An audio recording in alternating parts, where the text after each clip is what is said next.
Imagine a small diner. Sunlight streams through the windows. The aroma of coffee mingles with the laughter of veterans. But today, a name rings out from the familiar corner table. A name that makes time stand still. The young waitress, Sarah Miller, silently pours coffee, almost invisible, until her eyes lock on something. A secret, shimmering there, melting hearts. Who is she? Why does that name silence the entire room? This isn't just a story of war or memories. It's a journey into the life of a young woman carrying a legacy that can touch millions. Don't miss the moment that changes everything. Hit subscribe and ring the bell now. Don't miss more inspiring stories like this on our channel. Ready? Step into the diner, where one name can bring an entire world back to life. Every Thursday, at precisely 11:58 a.m., the soft chime of bells echoes against the weathered wooden door of the suburban diner. Morning sunlight slips through the window panes, illuminating the multicolored tile floor. Mottled bands of light dance across the time-worn wooden tables. 4 familiar backs step inside. Their worn denim jackets brush the lingering morning mist. The faint scent of soap mingles with tobacco smoke. They move slowly to the window booth, seating themselves at the long table with 5 chairs, but only 4 remain, a vacant seat serving as a poignant reminder. These men, their hair shot through with salt and pepper, their faces etched by deep lines, are veterans who once stood side by side amid the thunder of bombs. They come here not to forget, but to reconnect. Above them, the American flag hangs silently. Its folds carry whispers of both valor and loss. Each time they glance upward, shafts of sunlight trace the creases in the fabric, igniting an unquenchable pride within them. Sarah Miller, the 25-year-old waitress, approaches the table, her pure white apron pressed smooth, her chestnut hair neatly tied back. She moves with the grace of a young crane gliding through bamboo. In her hands, she carries a tray bearing neatly folded menus, a steaming cup of black coffee, a plate of buttery cookies, and a perfectly cut, cheese-filled sandwich. Though her presence is familiar, she pauses for a single heartbeat. She sets the tray down, inclines her head in silent respect. No words are spoken, yet her gesture speaks volumes. They need say nothing in return. A silent nod is enough, before their trembling fingers make their choices. The hush is broken by the rush of memories. Voices murmur of mornings spent wandering red dust roads, of sleepless nights huddled in bunkers, of comrades lost and promises unfulfilled. Laughter rings out, mingled with poignant silences, especially when one of the 4 mentions their absent friend. That empty chair seems to taste the deepest loneliness. No explanations are offered. No one asks, why didn't he come? Yet every eye glimmers with sorrow, like waves gently lapping against jagged rocks. Leaning against the brick wall at a distance, Sarah watches the warm heaviness that radiates from the table. She doesn't know each man's story. She only recalls their nicknames. Mr. Smith, the Joker. Johnson, with the booming voice. Davis, always gazing into the distance. And the 4th, Miller, shares her surname, though they bear no relation. She has never mentioned the coincidence. Each time she steps away, she lifts her hand in a brief wave, a reminder that she is more than a server. She is their silent witness, connecting with them through respect and compassion. The diner itself is unadorned, a few wooden tables and chairs, walls painted a time-worn cream, an old jukebox tucked in the corner. Occasionally, the click-clack of vinyl records drifts through the air, a melancholy tune weaving itself into the room's nostalgia. Today, however, the machine remains still, as if honoring the quiet expanse in everyone's hearts. Mr. Smith clasps the ceramic mug of black coffee, its rich aroma lifting his spirits. The warm cup nestled between calloused fingers. The buttery cookies crumble on the tongue, their sweetness mingling with richness. The cheese sandwich crunches with each bite, molten strands stretching like the intense memories of crawling under gun barrels, of arms thrown around fellow soldiers. Suddenly, Mr. Davis falls silent. His gaze drifts out the window to the crimson-tinged maple leaves, as though he alone ignites the ember of remembrance. Sarah leans forward, edging closer. She asks no questions. She simply places a neatly folded napkin on the table, then slips back into the shadows. In that fleeting moment, their eyes meet. Light filters through her lashes. She senses their unspoken gratitude. No words are needed. All five understand that Sarah is the dearest member of this memory bench, the place where every story remains whole. Outside, crowds hurry by, traffic swirls in every direction, yet inside this tiny diner, a boundary forms between two worlds. Within, time flows slowly, steeped in tales of the past. Without, modern life rushes on, sweeping everything away. Four elderly men sit bathed in warm May sunlight. They find comfort in steaming cups of coffee and plates of hearty pastries. They need no fanfare, only these peaceful moments together, to share, to forget the wounds that have yet to heal. Today, the empty chair echoes louder than ever. Perhaps their dear friend has quietly passed on or lies in a hospital bed unable to join them. Whatever the reason, the ache of absence is relentless. They never speak his name, yet their story completes itself in a circle. Friendship, camaraderie, loss, and ultimately, hope. Through fragments of memory, they relive each moment. They laugh together. They weep together. They embrace the depth of human connection. When the clock strikes noon, Sarah returns. She pours fresh coffee, sets down the ceramic cup and plate of pastries. The rising steam drifts like a gentle reminder. However deep the wound, life goes on. It still offers chances to heal. The four men look at her with quiet gratitude. They nod, then resume their unfinished conversation of endless patrols, of meager rations, of moonlight filtering through barbed wire fences.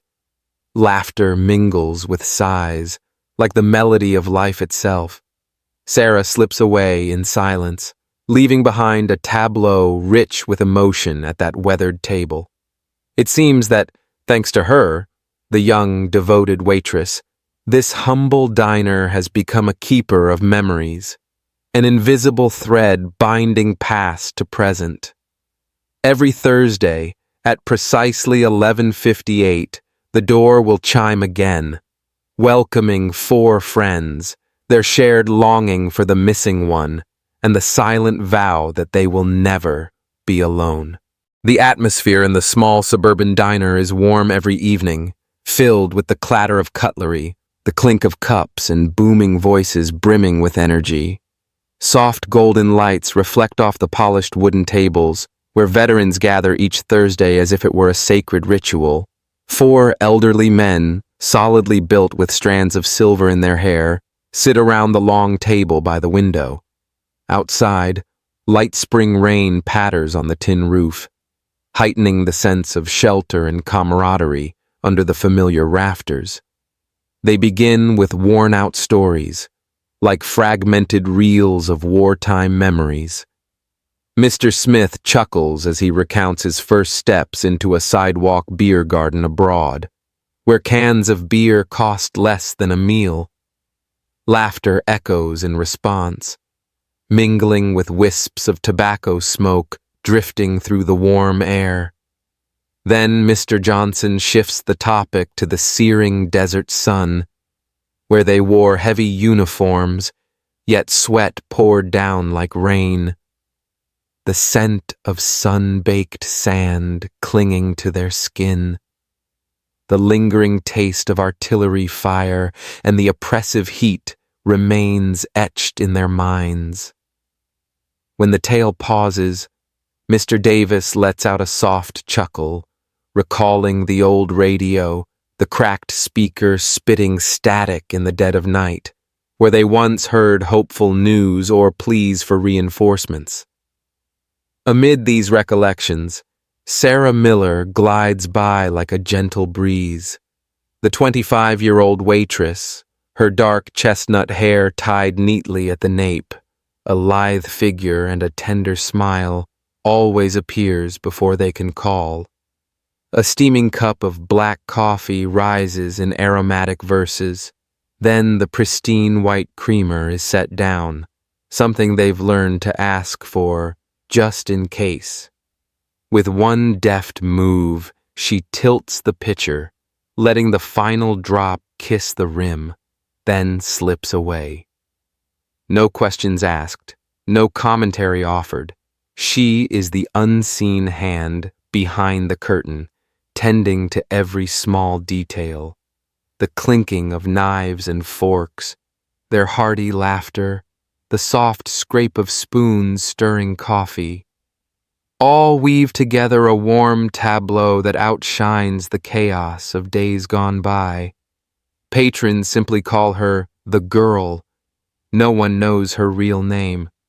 Sarah has worked here only a few months, hired without a resume because she volunteered after closing hours, sweeping until the tables gleamed like mirrors. The customers approved because they weren't disturbed. The manager was pleased because she never complained. Yet few truly notice the sparkle in her brown eyes beneath curved lashes, or the stray wisps of hair brushing her forehead each time she bends to clear a plate. Amid the din and the warm glow, Sarah seems like a supporting actor in a grand play. She moves deftly between tables like a dancer keeping perfect time.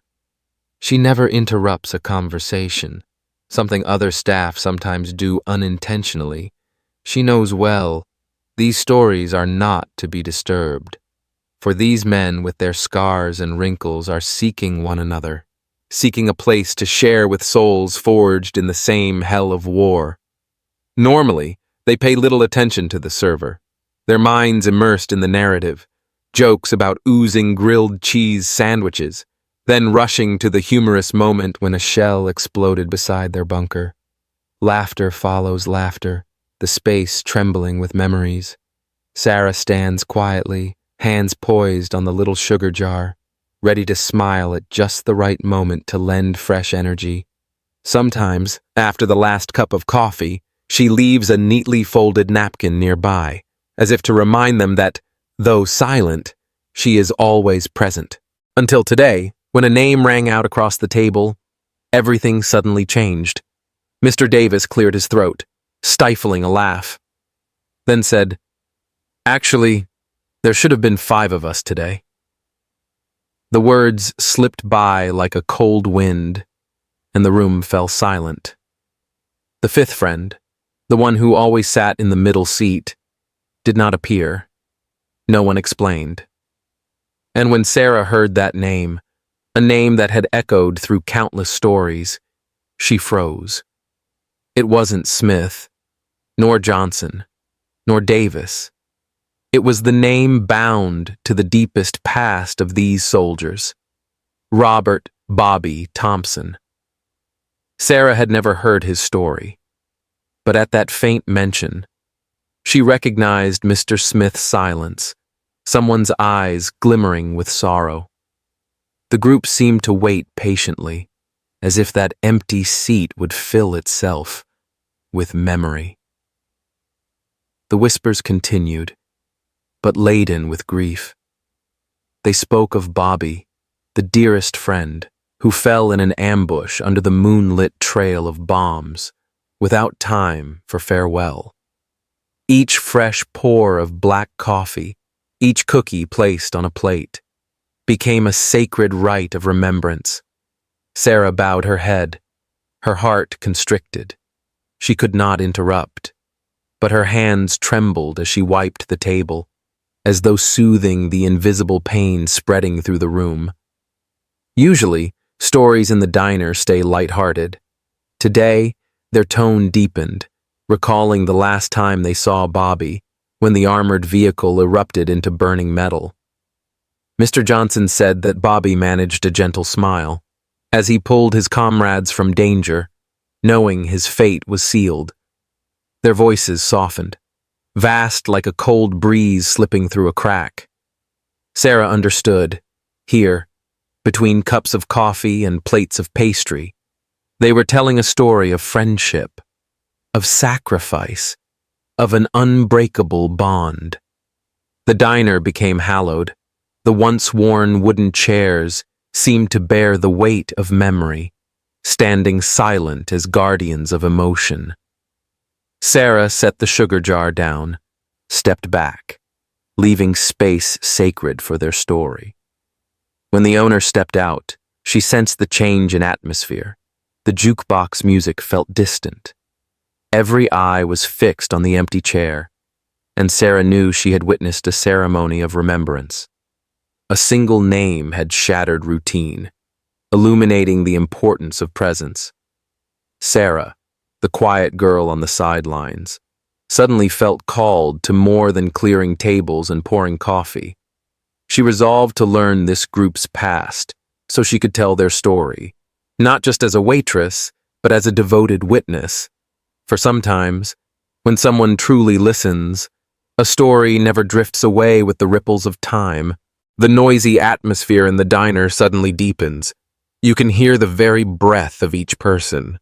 Forks and knives abruptly still, as if frozen in midair. John, the veteran with salt and pepper hair, leans back. His gaze drifts to the ceiling stained yellow with age. He clears his throat softly, yet his voice drowns out every other sound. "Harper," he utters. "James Harper. That was the worst day." Those 3 syllables fall like a heavy stone onto a glass-still lake.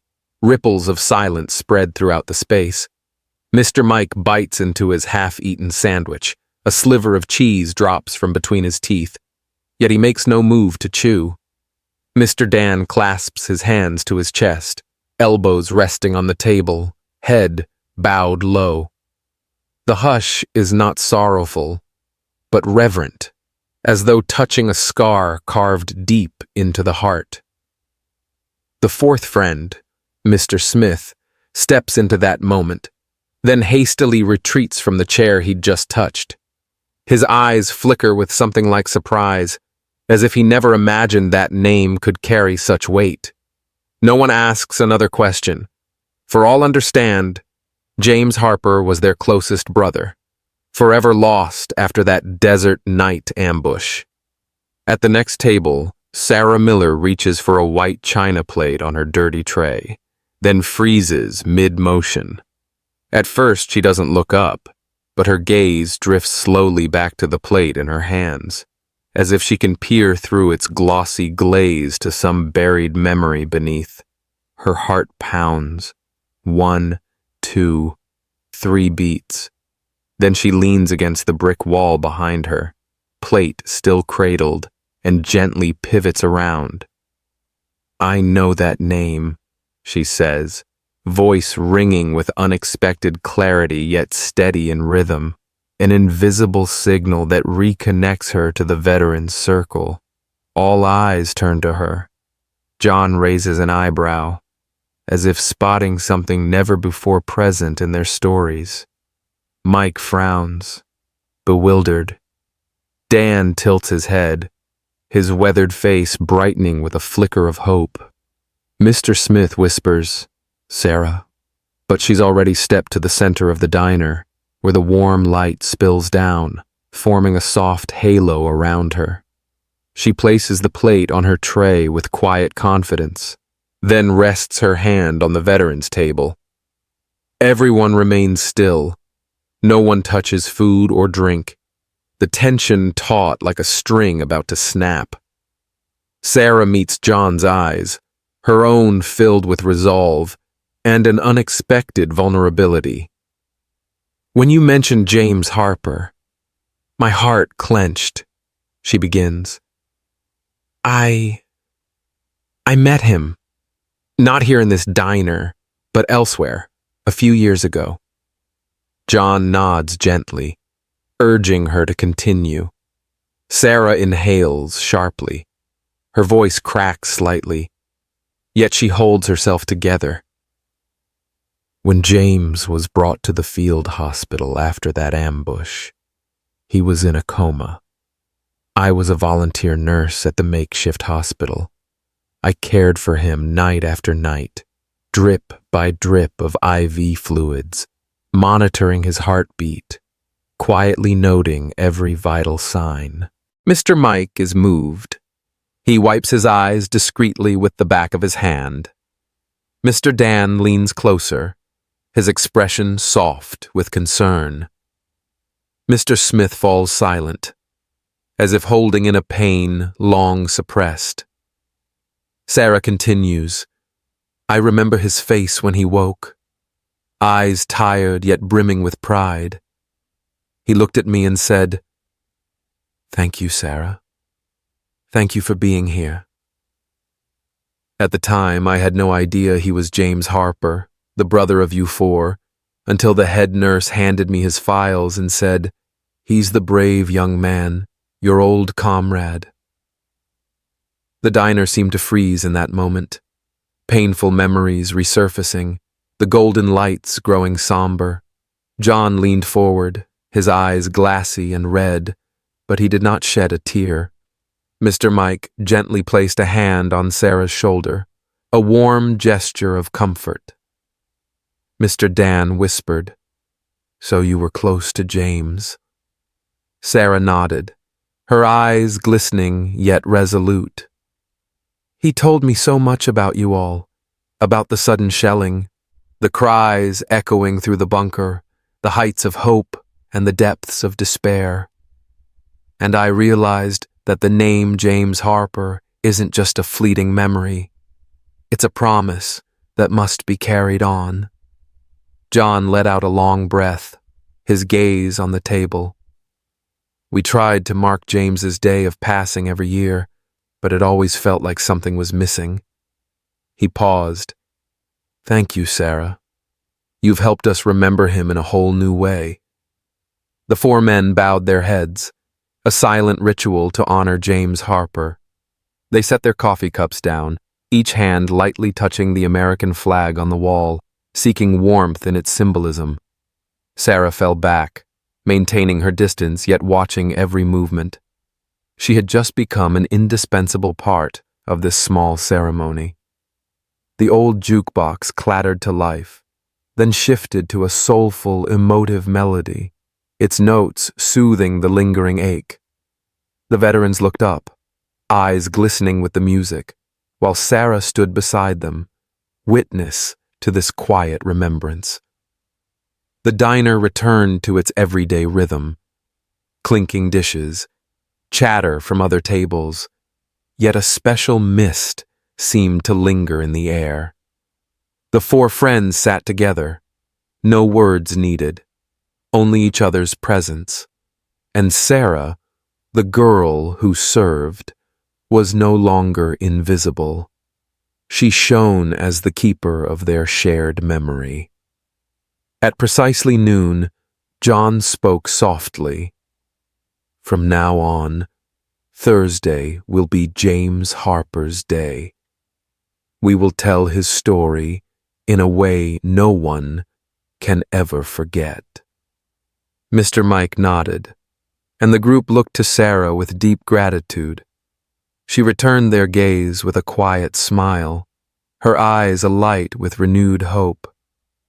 The small suburban diner, with its warm atmosphere and clatter of cutlery, had become a sacred space, a place where painful memories are shared and preserved. Sarah, once a silent figure on the sidelines, had awakened the power of empathy and connection.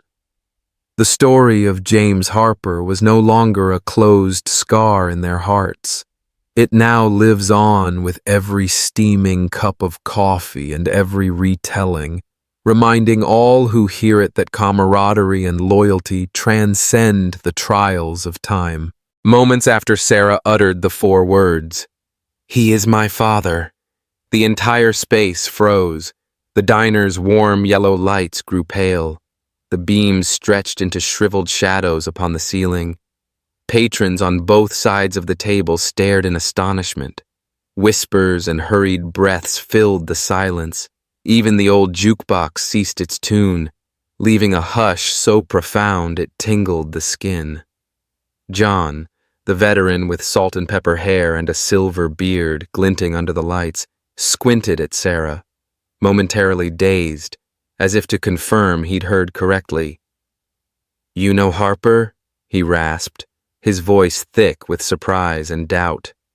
Sarah, who had been silent since first stepping into the diner, now met John's gaze with deep brown eyes. She nodded, her slender hand gripping the edge of the china plate she'd just set down. "James Harper. He is my father," she said, her tone gentle yet razor-sharp, slicing through the silence like a sacred whisper in a cathedral.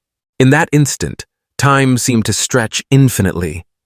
The 4 weathered faces reflected shock and remembrance. Mike, the friend who had laughed so heartily about cheap beer, found his throat blocked at midday, his mouth parted, but no words emerged. Dan bowed his head, his gaze heavy, like the coffee cup before him suddenly laden with grief. Mr. Smith, the most stoic of them all, felt a tear well up, yet he pressed his fist to his chest, as if to contain emotions born of battles long past. Sarah did not linger there. She glided to the head of the table, her steps as soft as silk across the wooden floor. Her hands trembled slightly as she drew a pale golden envelope from her apron pocket, its edges yellowed with age. Across its face, slanted in faded blue ink, read, "For my beloved Sarah, from Dad." She placed the letter upon the tabletop, then stepped back, inviting every pair of eyes to rest upon it. In the center of the long table, that weathered envelope mirrored a cascade of memories. Mike leaned forward, as though longing to inhale the past. The scent of tobacco mingled with pen ink. Dan reached out, then hesitated, afraid to tear the fragile script. Finally, John extended a hand, lightly touching one corner, his fingertips summoning memory back to life. Sarah continued, "When I turned 12, my mother gave me this box. Inside were all the letters Dad wrote to me, from his first battle until the day he was no more." Her voice caught, as though a fragile bond of emotion was being stretched to its breaking point. "Every week, I read one letter. Each was a piece of him, days he endured, moments he thought of his family, and the fears he dared not share with anyone." The 4 veterans sat in hushed reverence, hanging on every syllable.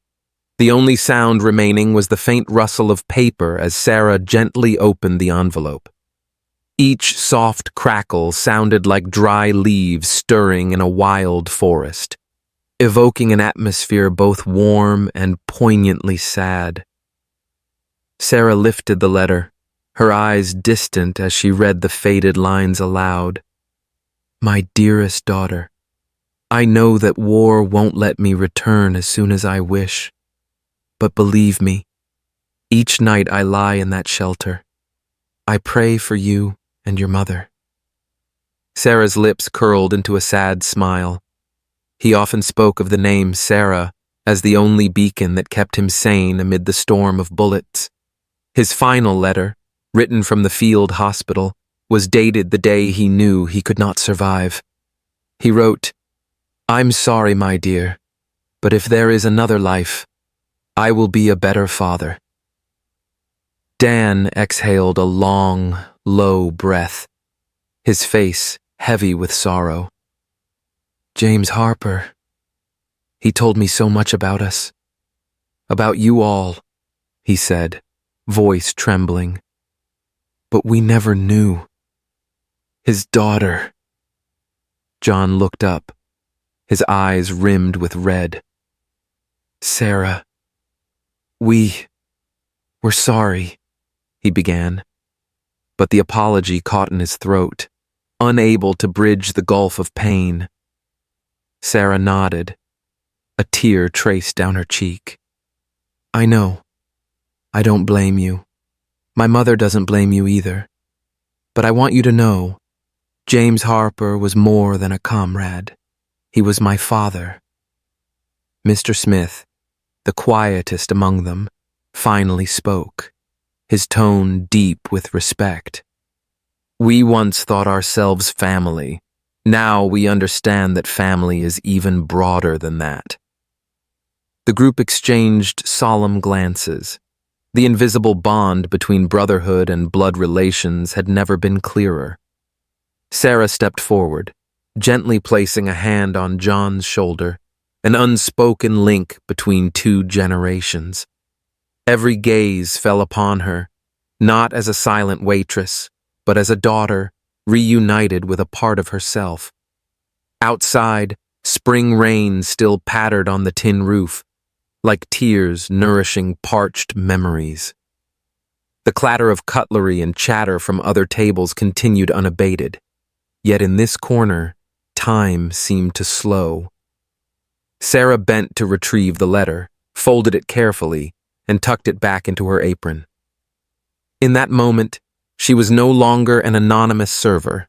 She was the bridge between a painful past and a hopeful present. John drew in a breath, bringing everyone back to the here and now. From now on, every Thursday will not only be our gathering, but also James Harper's Memorial Day. His daughter will be here, to remind us of fatherly love, of camaraderie, and of loyalty that transcends war. Mike nodded in agreement, a sad smile touching his lips. Dan set his coffee cup down, tapped his fingers gently against its rim, marking time. Mr. Smith whispered, "Father and son, comrades and family, all woven together as one." Sarah turned slowly, offering a warm yet somber smile. She bowed her head in thanks. "Thank you all for listening and for welcoming me." The four veterans returned her smile, their eyes shining with renewed strength. The small suburban diner, with its clatter of cutlery and the rich aroma of black coffee, had become a sacred place preserving the story of James Harper, a man who sacrificed for his comrades, a father who fell in duty, and now whose memory lives on in his daughter and in his brothers in arms. As Sarah stepped away from the table, every gaze followed her, no longer merely the girl serving, but the one who unites them. The story continued, now enriched by letters, memories, and faith in tomorrow. Each Thursday, when the diner's doorbell chimes, it will herald the start of James Harper's remembrance, and Sarah, his daughter, will enter to join his comrades in retelling the tale of loyalty, sacrifice, and an unbreakable bond. John gently took the letter from Sarah's table, his fingers trembling as they brushed the fragile paper, not from fear, but from the sacred weight of the moment. The diner's pale yellow light glinted off the slanted handwriting, steady and true, preserving the shape of the veteran who once wrote with a heavy heart. He folded the yellowed envelope softly, exhaled a long breath, then began to turn the thin pages. Each line carried a heavy pause of memory. John read aloud, his voice low and velvet warm. The freezing winter nights in camp, the desert wind cutting like knives, the anxious wait for news from the front, the tender recollection of his daughter's first steps, the moment Harper, 1,000 miles away, imagined each scene from the photograph she'd enclosed. The words slid from John's lips like silk, yet tasted of the bitter tang of homesickness and parting pain. He paused at the passage about the broken radio on a patrol night. Static crackled, then fell silent. The men thought Dan had fallen in the ambush. I tuned every station. I tapped the casing, desperate for a comrade's voice, Harper had written. When the silence stretched too long, I feared I'd lose a piece of my soul. John pressed his lips together, feeling the weight of brotherhood forged in the harsh desert days. The letter was neither long nor grandiloquent with rallying cries. It simply recounted brutal daily life intertwined with family love, emotions only soldiers truly understand. Every word, every sentence brimmed with sorrow that tightened the heart of anyone who read them. When John finished the final line, his eyes glistened, his voice caught. I remember this letter. He wrote it after losing Carter. Carter, the young soldier who fell just days before, was James Harper's closest friend. The name Carter rang like a mournful chord, drawing the group back to those days of grief. Sarah nodded gently, her eyes shining with empathy and respect. He kept writing, even when no one could answer. Her words fell like a solemn affirmation. Fatherly love and fellow soldier loyalty endure, even when friends vanish from sight. No one interrupted, no one spoke. The silence became a sacred rite among those who had shared both triumph and tragedy. John carefully refolded the letter, placed it on the table as one would a treasured relic. Mike and Dan, his comrades who had once watched each other's backs, followed his example in slow succession. Their gazes rested on Sarah with deep reverence, no longer just the quiet waitress, but the daughter bearing the soul of an honored general. As John straightened, the veterans offered a slow, solemn salute to Sarah, much like a sailor stepping onto deck after a long voyage. Mike and Dan stood at attention, hands clasped, eyes never leaving her. In that moment, Sarah pressed her hand to her chest, directly over her heart, her eyes glistening, yet no tears fell, only the pride and emotion of being acknowledged, honored as a true comrade. The diner's doorbell rang as a fresh breeze swept in, carrying the scent of distant rain. Yet inside, warmth lingered, the aroma of coffee and toasted bread. The worn wooden chairs were no longer mere seats. They held a story of humanity, camaraderie, and father-daughter love. Sarah drew in a deep breath, each second imprinting the transformation upon her soul. No words were needed in that instant. Any greeting or small thank you would have been superfluous. Silence, ablaze with heartfelt emotion, spoke louder than any speech. 4 aging soldiers, John, Mike, Dan, and Mr. Smith, stood with the young waitress around the old letter, like a chorus resonating a hymn of gratitude.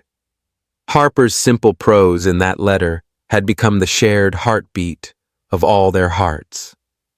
After that sacred moment, John offered a sad smile. He studied Sarah for a long beat. "Thank you, Sarah. Thank you for keeping these letters," he whispered, as though afraid to disturb the solemnity. Mike nodded. Dan gave her shoulder a gentle squeeze, and Mr. Smith stepped forward, took Sarah's hand and clasped it firmly in his aged yet warm grip. A tight embrace, binding generations together, uniting family and comradeship. Sarah turned, gently slipped the letter into her apron pocket, yet she remembered to glance back with a smile. That smile was more than gratitude. It was the opening of a new chapter. She was no longer an anonymous server. She had become the custodian of James Harper's legacy, father and fallen comrade. The small suburban diner returned to its everyday rhythm, forks and knives clinking, chatter at other tables, the jukebox crackling off key. But that corner table, where the letter had rested, had transformed into the starting point for new stories. Sarah smiled, looked out through the rain-soaked window, her heart brimming with hope. Raindrops drummed softly on the tin roof, a steady beat urging the journey of memory onward. Each week, at the very moment John lifts the letter, the diner's air turns special once more. Those weathered faces glow with renewed life, knowing that however much time may fade, fatherly love and brotherhood endure forever.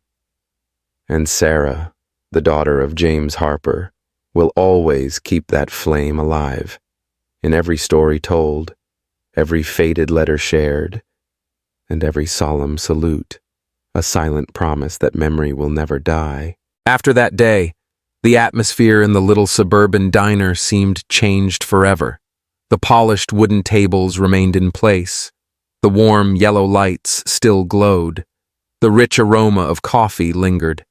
But the clatter of cutlery and hearty laughter no longer told the whole story. Each morning, Sarah Miller stepped in with her usual neat appearance, hair tied high, apron crisp, her quiet eyes seeming to hold something profound. As she leaned over to pour steaming black coffee into a cup, customers no longer watched only the rising steam. They noticed her. Many even offered a small smile, a respectful nod, not because the brew tasted different, but because they recognized her. The girl with a story far greater than her humble facade. Day by day, Sarah saw subtle changes in those curious glances. At first, a quick look, then away, then gradually a nod of acknowledgement, full of respect. One patron quietly left a scrap of paper on her napkin, scrawled with 2 lines. "Thank your father. He sacrificed so we could live."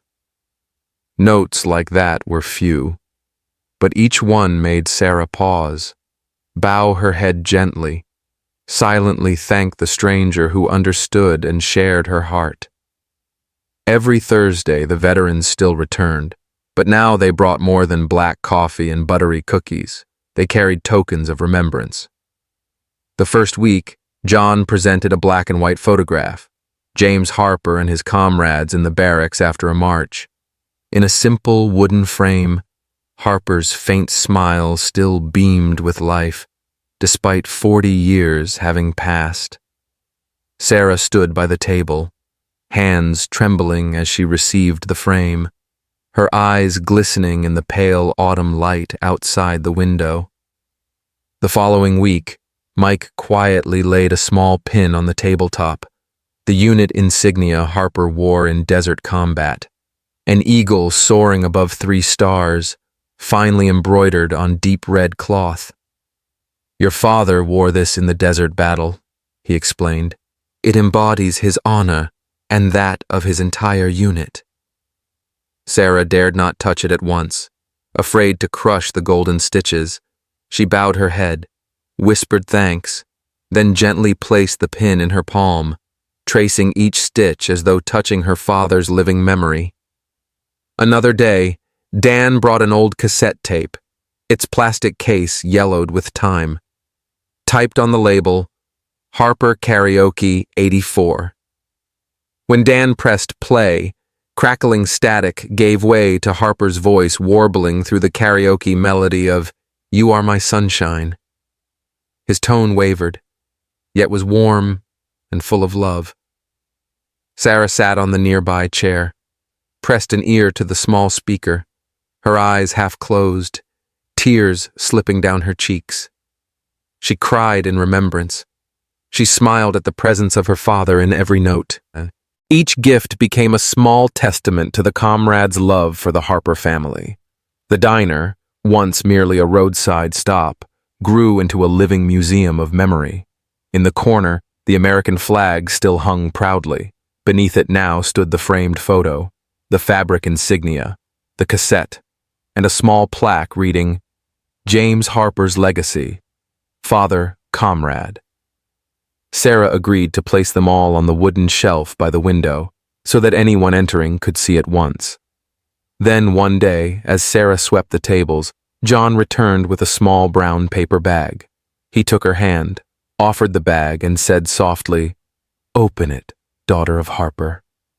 Inside lay a swatch of cloth embroidered with the unit insignia that once adorned her father's uniform, alongside a small metal badge engraved, "Harper's Daughter." Sarah's fingers trembled as she opened the badge. John nodded in congratulations. "From now on, you are not only the keeper of his legacy, you are the living spirit of the unit." Sarah hung the badge beside the cloth insignia, next to the flag and her father's dog tag. In that simple corner of the humble diner, a shrine of honor and memory shone more beautiful and more sacred than ever before. Before long, the fame of the girl who knew the veteran's father's name spread far and wide. New veterans, having heard the story, came to the diner hoping to contribute their own tale, to offer another keepsake. They'd enter, sit at the familiar long table, and begin speaking, recounting an unexpected ambush, the meager meals, the warmth of comrades huddled close on freezing nights. Sarah stood silently.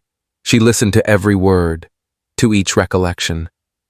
When they paused, she would smile gently and softly say, "Yes, I know it all." There were no unnecessary questions, no lengthy explanations, just acknowledgement. She understood and shared their memories. Sometimes she'd quote a line from her father's letters, a snippet of music from the cassette, or pin a new insignia on the wall. Each time she did, the veterans seemed to recover a lost piece of their soul, their eyes shining with joy and hope. The diner became a gathering place for unforgettable stories. Strangers became friends. A family expanded. Young patrons, who had never known war, also stopped to listen, to feel, and often left more contemplative, with deep gratitude for the generations before them. One afternoon, a group of high school students arrived, intrigued by the small sign, "James Harper's Legacy." They sat and listened as Sarah told of him, of his letters, of the off-key karaoke recording. Gradually, they learned that war isn't just about bullets and bombs, but about family bonds, fatherly love, and brotherhood. Sarah was no longer just a waitress. She was the keeper of legacies, the storyteller, the guardian of memory's flame. Each Thursday morning, when the doorbell chimed, she'd pause mid-wipe, look up at the flag, and at the wall of remembrance. Her eyes would glow with pride, knowing she'd become an essential part of those aging soldiers' journey. Though age might fade scars, though time might wash away many memories, the fire in their hearts, and in Sarah's, would never die. Thus the little diner became Harper House, where fatherly love, camaraderie, and humanity intertwined.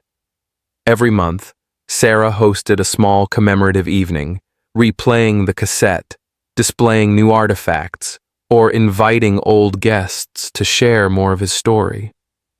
On those nights, The golden lights shone even brighter. Laughter mingled with heartfelt emotion, and tears of gratitude fell freely. Sometimes, Sarah would slip behind the counter, gaze at the memorial wall, smile, and whisper, "I know it all, and I will keep telling it." For her, it was more than serving coffee. It was a noble mission to ensure her father's legacy and that of his comrades would never fade, to pass on to future generations respect, patriotism, and the spirit of sacrifice for freedom. Each day, as she poured another cup of coffee, Sarah brought not only the rich aroma of the beans, but also the warmth of a timeless story, so that every patron might taste the abundance of humanity, like a steaming cup of black coffee, comforting the soul amid life's chaos. Sarah Miller is more than just the waitress at the little diner. She is the flame that keeps names like James Harper alive, the bridge between past and future. One day, an anonymous package arrived for her, a worn leather journal, her father's handwritten words. On the final page he wrote, "Sarah, you are why I fought. Don't let these names be forgotten." Those words awakened her calling. Sarah launched a YouTube channel to share her father's story and the stories of veterans. Her very first video reached 1 million views. Viewers across the United States left comments, naming loved ones they want to remember forever. Sarah is not only Harper's daughter, she is the voice of those soldiers, proof that a name once spoken can change the world. How does Sarah's journey resonate with you? Share in the comments and let us know which U.S. city you're watching from. If this story touches your heart, hit like and share to spread it across America. Subscribe and ring the bell so you never miss a memory-reviving tale. Because those who stand quietly still matter, and their stories deserve to be told.